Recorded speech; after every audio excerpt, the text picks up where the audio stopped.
Oh, The Office, one of America's best ever TV shows, and many people's favorite show. If you are a big fan of The Office, you have probably thought about the exciting idea of a reboot. It's been teased a few times amongst the years, but I don't think it'll ever really happen, although some of the actors have said that they're down.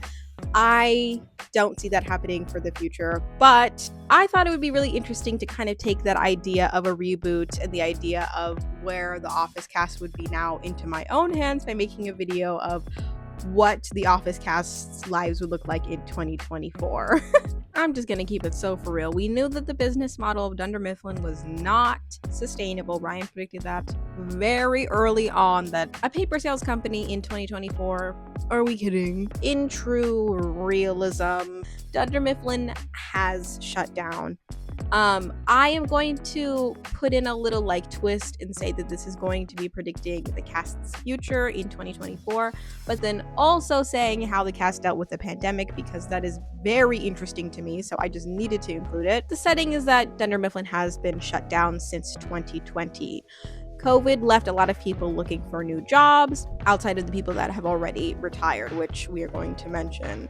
COVID was a very interesting shift in culture, so I wanted to kind of play with who in 2020, like all of the other people, like everybody else in the world, had a podcast, who in 2020 had a career shift, who in 2020 had an OnlyFans, who got a divorce. So I wanted to do that with all of the Office characters and kind of list off their futures and what it would look like today. I will say this is heavily inspired by, damn near ripped off of Rainn Wilson's podcast, where he and Angela Kinsey sat down and talked about what the future would be like for Angela and Dwight. What do you think Dwight and Angela's family looks like? Speaking of family, little Philip, how many kids do we have at this point, 10 years later? I feel like they've got 5. At least. Right? Minimum. He just put her to work to breed and sow they need people to work the farm. Yeah.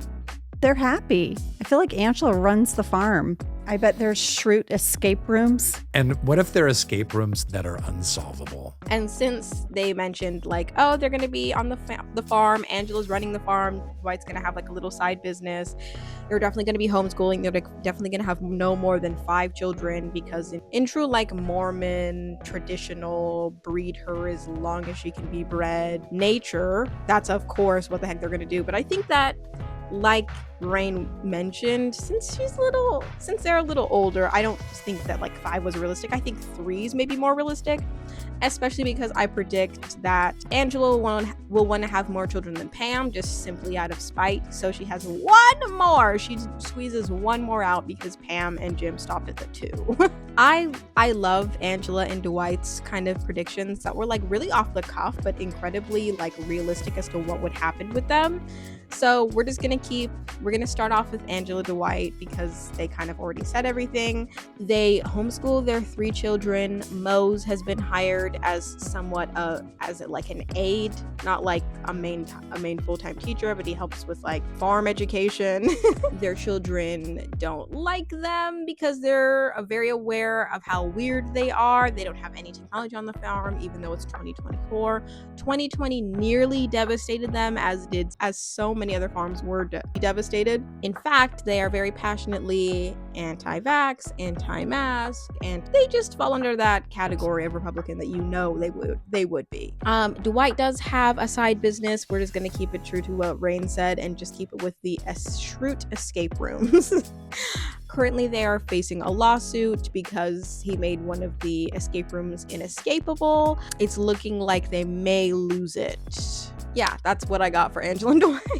I kind of wanted to dig more into theirs, but I kind of feel like I just want to respect what Rainn said and not build too much off of it the way that I'm going to do with other characters. So Jan, my husband gave me this one, so if it's not YouTube appropriate, I'm sorry. It's just very authentic as to what would happen. Jan, of course, had kind of a normal office job with little Astrid, lost her job in 2020, was kind of struggling, thinking, what can I do? I'm a single mother. She decides to, with full force, pursue her longtime interest of being a dominatrix. She takes her love for having very crazy sexual energy and very, very commanding onto OnlyFans, where she blows up, is basically an OnlyFans celebrity, and makes enough dough for Astrid to be sent off to college with it.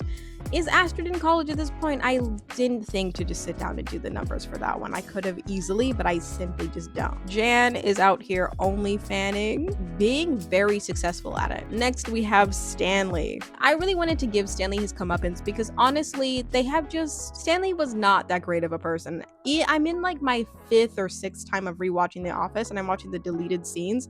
The man was not a nice person. He cheated on every woman he was with. His daughter is not even his original wife's child.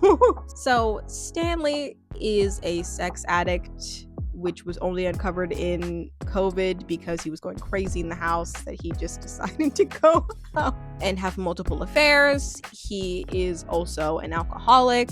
His wife finds out about both, makes him go into rehab. He is now in rehab, has an affair with his therapist, decides to leave his family with the therapist, and they move down to Florida where he happily retires. That's just what was meant to happen for him. Speaking of, in relation to Jan having an OnlyFans, let's talk about one of her subscribers, Mr. Creed Bratton. Mr. Creed Bratton is completely off the grid as he was meant to be. He is nowhere to be found. Every once in a while, an office member will get like a text from him or get something that will show that it's Creed, like the fact that his name is in Jan's OnlyFans subscription. But ultimately, you don't know where that man is. That man could be in the United States, that man could be in South America. Phyllis and Bob are happily married. They were one of the very first people to retire because you know that Bob is rolling in the dough. They are very happily child-free. Honestly, they're just living good, boring lives because Phyllis was one of the best people of the office. A little promiscuous, a little crazy, but still normal. On the flip side, we have somebody with a very bleak future that I like. I really struggled with this one, but I had to keep it real, and somebody had to die. So we have Meredith is ODing from the drugs that Rainn sold her. Which brings me into Rainn is currently in prison because he sold Meredith drugs that were laced with fentanyl. This is too real for me to put in this video, but it's like, come on. Of all the people that were gonna OD from the op, come on. Meredith and Rainn actually got very close after they both left DunderMifflin. Rainn has, of course, entered the game in Philadelphia. That is where he was busted. He, and this leads into Kelly, had kind of an on and off thing. They've been having an on and off thing for a while.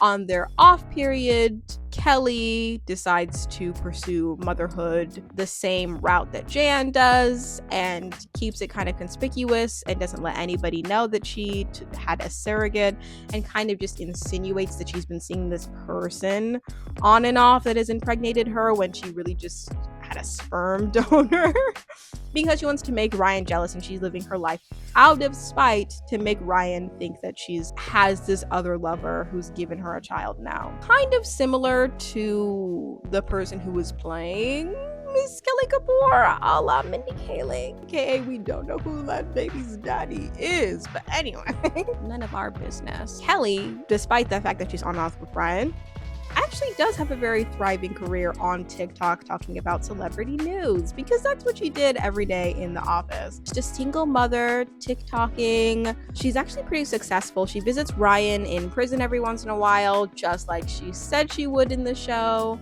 Her and her child just grow up seeing Rainn every once in a while. Toxic till the end. Now we're getting into kind of the more hard. Actually, let me do Andy first. Andy, much like Kelly, has made a career for himself on social media. He is one of those people that's like a meme a la Bad Baby that has turned his presence and his existence into his career. That's kind of how we left off The Office. He's famous, but he is using his kind of meme energy, his meme status to make him money. I have not included Aaron here. Comment what you think that Aaron would be doing. It's getting dark, sorry.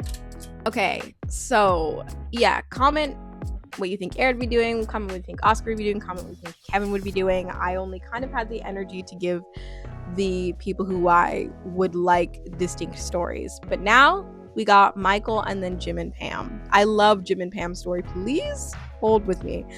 Okay, Michael. So Michael and Holly are living happily retired. They have their children, as we have seen on the last couple episodes. Michael, although is not famous, does have a small podcast based off of his book, Somehow I Manage.